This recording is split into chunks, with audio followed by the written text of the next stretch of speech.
జై తెలంగాణ అందరికీ నమస్కారం। ఈరోజు తెలంగాణ రాష్ట్రంలో ఉన్నటువంటి కేంద్రంలో ఉన్నటువంటి బీజేపీ రాష్ట్రంలో ఉన్నటువంటి కాంగ్రెస్ పార్టీ ఒంటి నిండా విషం అహంకారం నింపుకొని అలా ప్రదర్శిస్తూ ఉన్నాయి। కేటీఆర్ గారు మిమ్మల్ని అడిగింది ఏంటిది? మా తెలంగాణ రైతులు పడుతున్న ఇబ్బందులు, మా రైతన్నలను గోత పెట్టుకుంటూ చెప్పులు సంచులు బెడ్షీట్లు లైన్లో పెట్టి ఆ లైన్లలో పడుకుంటున్నారు, వర్షానికి ఎండకు చలికి ఇబ్బందులు పడుతూ ఉన్నారు। సరైన సమయంలో సకాలంలో మీరు ఎరువులు అందియలేకపోవడం వల్ల రైతన్నల పంట దిగుబడి కానీ వ్యవసాయం కానీ నష్టం జరుగుతూ ఉన్నది। ప్రజలు ఓట్లేస్తారు కాబట్టే ఇవాళ మనం ఎంపీలమైన రాజ్యసభ సభ్యులమైన ఎమ్మెల్యేలమైన ప్రభుత్వాలైనా ఏర్పాటు చేసుకోగలిగినాం।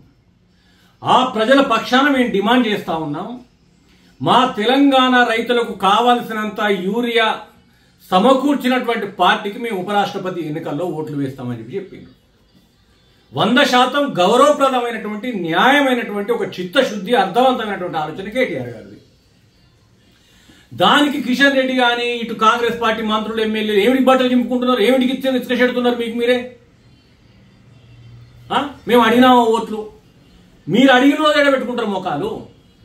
మా అభ్యర్థులను పెట్టిన పార్లమెంట్లో ఓట్లేనని చెప్పేసి బీజేపీ అడుక్కున్న రోజు ఎటుపోయింది, కాంగ్రెస్ అడుక్కుంటున్న రోజులు ఎటుపోయినాయి? ఇవాళ సిగ్గు లేకుండా మీరు లేని పోకట్లకు పోతున్నారు। కేసీఆర్ కోరింది ఏమైనా గొంతమ్మ, కేటీఆర్ కోరింది ఏమైనా గొంతమ్మ కోరికనా?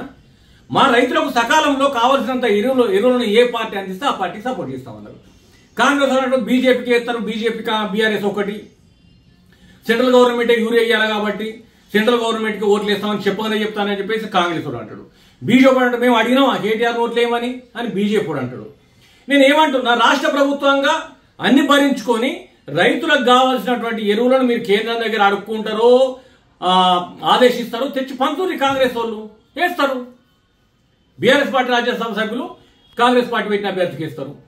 లేదు, మీరు సెంట్రల్లో అధికారంలో ఉన్నారు, సర్వాధికారాలు కలిగి ఉన్నారు బీజేపీ వాళ్ళు, మీరు రైతులకు కావాల్సినటువంటి న్యాయమైన హక్కు, న్యాయంగా రావాల్సినటువంటి ఎరువులను మీరు సకాలంలో అందించి మీరు చేయండి, మీకు ఓట్లేస్తాం, మీరు అడుగు కూడా అవసరం లేదు, మా రైతుల కోసం మేము త్యాగం చేస్తాం, మా రైతుల కోసం మేము ముందుకు వచ్చి నిలబడతామని చెప్పేసి కేటీఆర్ గారు అంటున్నారు।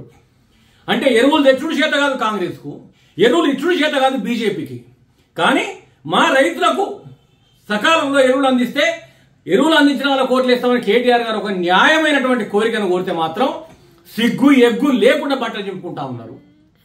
ఎందుకు తెలంగాణ ప్రజలు ఓట్లయితే గెలవలే? మీరు తెలంగాణ ప్రజల ఓట్లతో కాదా ఇలా మీరు సెంట్రల్ సర్కార్లో మంత్రులు కొలువులు కొడుతున్న బీజేపీ వాళ్ళు, తెలంగాణలో ప్రభుత్వం ఏర్పాటు చేసిన కాంగ్రెస్ వాళ్ళు, తెలంగాణ రైతులకు ఎరువులు కావాలంటే అది దేశద్రోహమా?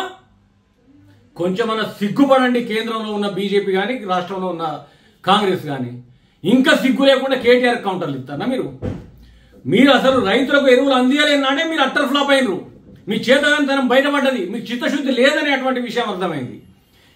కేటీఆర్ గారు ఇలా మా రైతులకు సకాలంలో ఎరువులు అందరిస్తే మేము ఏ పార్టీ అందిస్తే ఆ పార్టీకి ఓట్లు వేస్తామంటే దాన్ని ఏదో దేశద్రోహం లెక్క మేమైనా అడిగినామా ఓట్లు వేయమని, లేకపోతే మేము బీజేపీ కాంగ్రెస్ ఒక్కటని కాంగ్రెస్ వాళ్ళు, ఇదేం దిక్కుమల్లి ఆలోచన?